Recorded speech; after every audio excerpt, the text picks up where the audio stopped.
Army chief general Syed Asim Munir نے پشاور کا دورہ کیا، جہاں انہیں سیکیورٹی صورتحال اور خطے میں جاری انسداد دہشت گردی آپریشن کی پیش رفت پر جامع بریفنگ دی گئی۔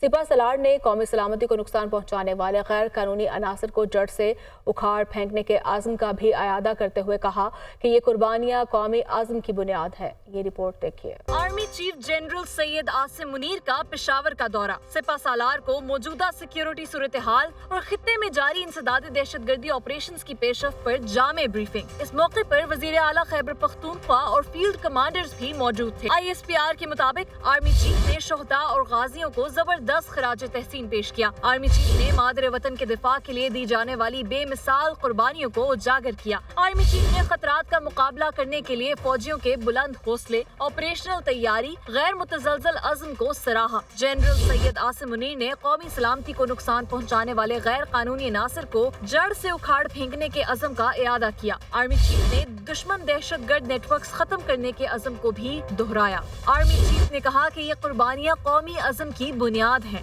دشمن عناصر کے مذموم عزائم کو ناکام بنانا اولین ترجیح ہے۔ فوج قانون نافذ کرنے والے اداروں کے ساتھ امن دشمنوں کا پیچھا کرے گی۔